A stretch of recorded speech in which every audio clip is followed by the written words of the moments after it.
Hi guys! Gusto nyo bang matutunan kung paano ginagawa ang ganitong video na usong-uso ngayon sa Facebook at sa TikTok? Ito ang tinatawag nilang magic tricks. Kung gusto nyo matutunan, tara guys, at ituturo ko sa inyo gamit ang CapCut Editor. Tara!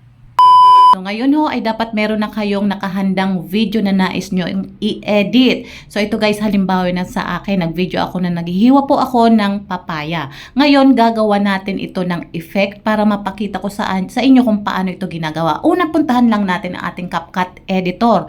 Tapos i-click po ang new project. Tapos kunin na natin yung video na naka-reserve para i-edit natin. Ayan ho guys, yung aking normal video. Ngayon i-edit natin yan para maging magic sa mata ng ating mga manunood. So parang babaguhin natin or ibabalik natin sa pagkabuo ang papaya. Ngayon, i-click nyo lamang po ang reverse, hanapin po sa gilid.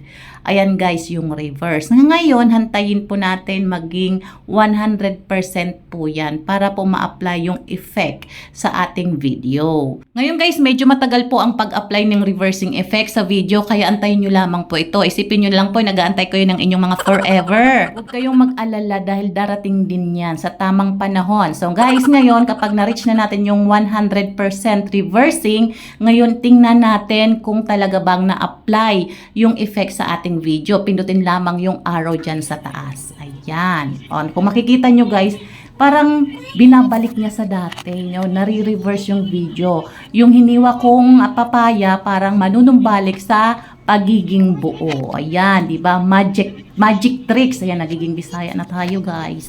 Tingnan nyo naman, guys. Di ba ganun lang siya kadali? Reversing lang po ang ginagawa dyan. Hindi yan magic. Okay, guys. Kung nais nyo naman po i-edit yung background kasi medyo maingay pong video kong ito, ang ginagawa ko po ay minumute ko po. Click ko po yung mute dyan sa gilid para matanggal po yung maingay na anak ko na naririnig dyan sa video. Tapos ang ginagawa ko po para hindi po maging boring yung video natin, ini-edit ko rin po ang aking speed. So nilalagay ko po siya sa 1.5 times. Kayo po, depende po sa inyo kung anong gusto nyo pong speed. Ngayon guys, ang tips ko sa inyo ay, ang gawin yung video ay abot lamang ng 8 to 10 seconds dahil kung napapansin nyo naman ngayon, ang mga nagva-viral ay yung may mga maiiksing video ngunit mayroong magagandang caption. Sa paglagay ng caption, pindutin nyo po yung text. Okay, then add text lamang po kayo. Dapat yung mga caption ninyo ay related or catchy sa inyong mga nunood. Kapag may okay na po yan, i-click nyo lamang po yung arrow sa taas at hayaan nyo po mag-export yan